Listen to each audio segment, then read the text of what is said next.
Bismillahirrahmanirrahim. Bismillah.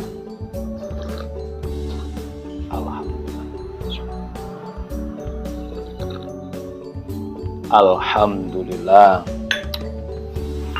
Bismillahirrahmanirrahim. Halo, assalamualaikum warahmatullahi wabarakatuh. Alhamdulillah sahabat-sahabat GSN dimanapun Anda sedang berbahagia. Di petang menjelang malam hari ini kita akan mereview satu buah produk terbaru dari GSN. Di sini ada pisau Quicken. Oke, pisau Quicken. Inovasi terbaru ini. Sarung kulitnya premium, sama seperti yang dipakai promo kemarin malam ini. Premium ya, jahitannya rapi, dibatik depan belakang. Untuk cantolannya seperti ini, tinggal buka set, nyantol, buka set gini, nyantol ke tidak perlu ikat pinggang pun bisa nyantol ini di cantolan pinggang celana itu ya, modelnya seperti ini. Selobokan, ikat pinggang, sarungnya selobokan. Nih pisaunya seperti ini bentuknya, pisau Quicken full tank, dijepit dengan depan belakang menggunakan galih sono keling, tengah ini brul amboina. Galih sono keling, brul amboina. Di pin 1, 2, 3, 4 yang terakhir kuningan ngeplong sudah dilengkapi dengan tali. Materialnya baja bearing. Oke, kita ukur ya.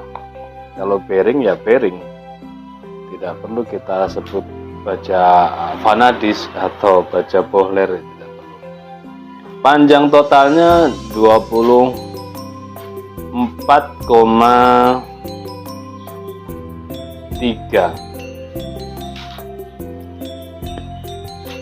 Panjang bilahnya 13 cm. Panjang bilah 13 cm. Terlebarnya 2,5. Ketebalan 3 mili, menipis. Manis banget. Dari Rikaso ditarik naik ke atas sudutnya.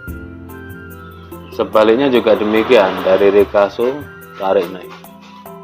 Keren, bentuknya seperti ini. Ini buat seset bisa, buat sembeli unggas bisa, filet juga bisa.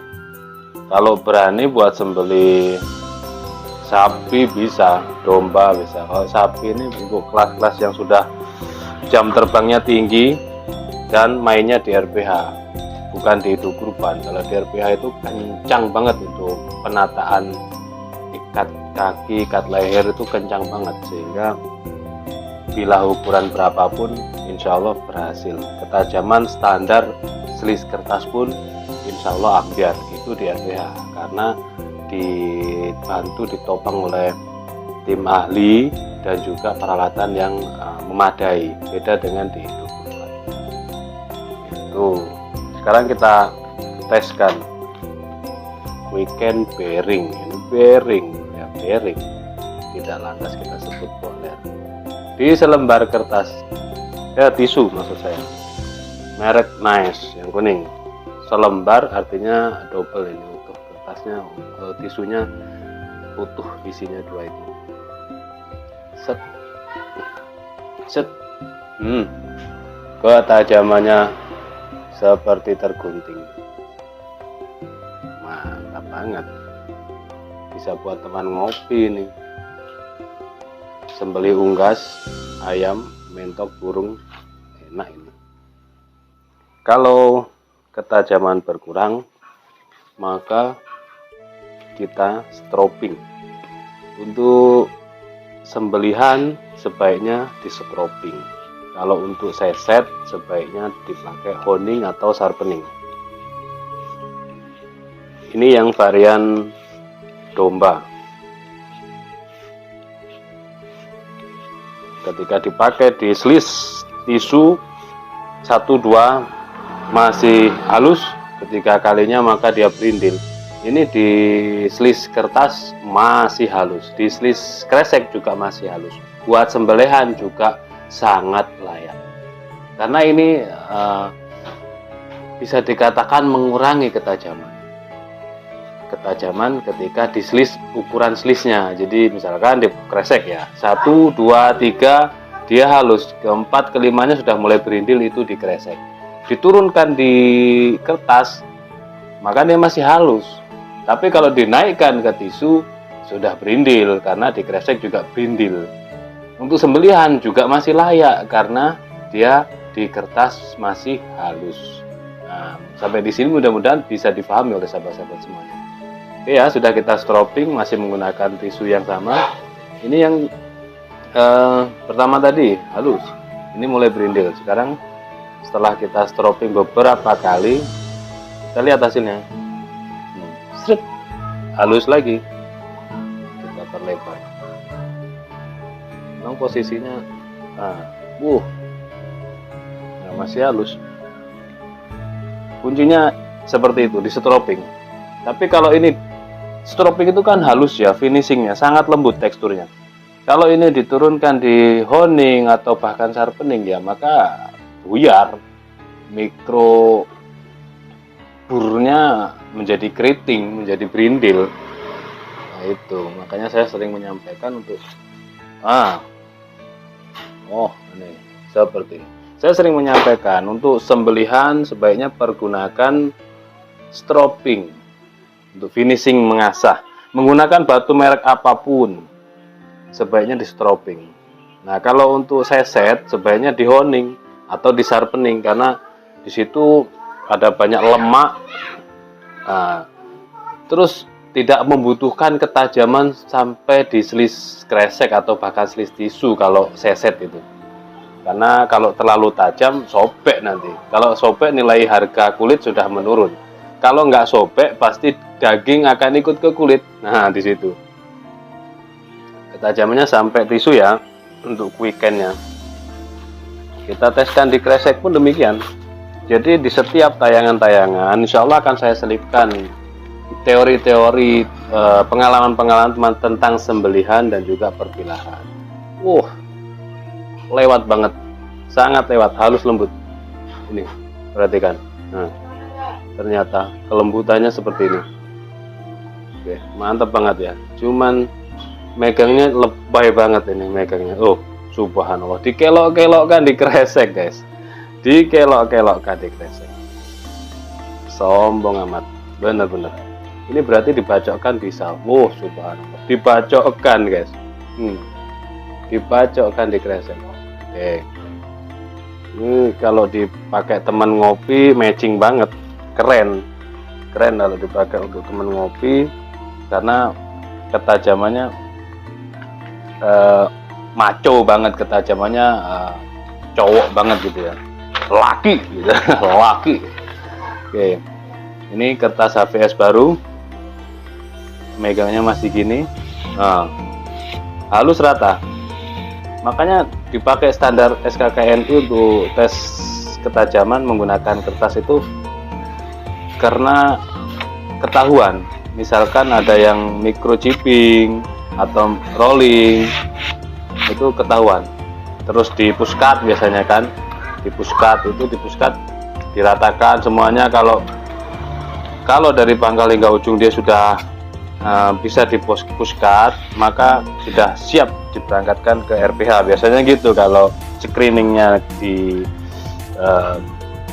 Juleha atau juru sembelih halal itu. Nah, kan berindil kan. Setelah dikresek lalu kita turunkan ke kertas, maka kita naikkan lagi di tisu, berindil dia. Berindil, tidak setajam yang pertama tadi. Tapi apakah lantas ini dipakai sembelihan tidak mampu? Ya sangat mampu, masih sangat layak. Karena ini hanya media, sekali lagi. Ini yang pertama tadi halus lembut. Kedua mulai berkurang, kita teskan ke kresek sangat ampuh. Kita turunkan ke kertas juga sangat halus. Maka kita naikkan lagi di tisu, berindil. Nah, caranya kembali, caranya di sini untuk finishingnya. kita strobing. Nah, sekalian kita ajari cara men-strobing begini, memberikan tutorialnya. Sudut kemiringannya ditekan ya, dari atas, posisi mata bilah menghadap ke atas, didorong punggung bilahnya dari ujung hingga pangkal set. Lalu ke bawah, dari bawah ini dibalik gini. Jadi kan gini tadi. Terus dibalik gini, ditarik. Punggung bilahnya menghadap ke atas, ditarik ke atas. Punggung bilahnya menghadap ke atas, ditarik ke atas sekali lagi. Kelihatan ya? Gini. Ini teori yang paling gampang ini. Seret. Sudut kemiringannya antara 10 sampai 15 derajat. Seret. Seret gini. Diratakan dari ujung hingga pangkal, diratakan. Ini teori pertama. Untuk metode keduanya, dorong ya. Dorong gini dari atas ke bawah, ujung bilah ke pangkal gini. Misalkan 5 kali. Dari bawah ke atas didorong juga, berbalas 5 kali. Kalau 10 kali berbalas 10 kali. 3 kali juga berbalas 3 kali, seperti ini. Ada lagi metode yang lain. Dorong, tarik, dorong, dorong. Tarik, dorong, dorong, dorong. Seperti itulah. Nanti lama-lama akan mengetahui sendiri sela dan celahnya dan karakter bilah yang sahabat-sahabat miliki, itu akan tahu sendiri nantinya. Pernah saya coba untuk yang 3CR13 ini, yang sempat chipping, kita pakai di RPH dengan men-strobingnya menggunakan varian kuda. Itu hilang chippingnya, hilang, microchippingnya hilang. Kita pakai sembelihan sangat bisa diandalkan. Dalam keadaan darurat sangat bisa diandalkan 3CR. Nah itu sudah tajam, kita pakai di sini, di kulit kuda pun dia nggak bisa selis tisu. Untuk selis tisu ya, sekali lagi, waktu dia chipping kita pakai kuda, bisa hilang microchippingnya, dibuat sembelih bisa diandalkan. Nah, ketika saya mau mengetes, mau memamerkan ke sahabat teman-teman saya di RPH, saya strobing dulu pakai varian kuda, dia tidak bisa selis tisu. Nah, ini herannya di situ. Maka saya coba yang ini, yang lembut teksturnya, pakai yang domba. Saya coba beberapa kali cuman gini-gini. Ternyata bisa selis tisu. Nah, masih posisi selis tisu itu saya balik lagi. Saya coba yang kuda, ternyata nggak bisa. Jadi dia maunya yang domba kalau pengen selis tisu. Nah, sampai di sini mudah-mudahan bisa dipahami. Sekarang kita sudah mengeteskan ini, kita coba lagi di tisu. Set. Subhanallah, ketajamannya bagaikan tergunting. Oke ya, masalah bilah dan juga cara perawatannya, membedakan peralatan perlengkapan antara strobing dan honing sudah kita jelaskan semuanya. Ada kurang dan lebihnya mohon dimaafkan, ada kurang pahamnya boleh ditanyakan. Demikian akhiran, walafumikum, assalamualaikum warahmatullahi wabarakatuh.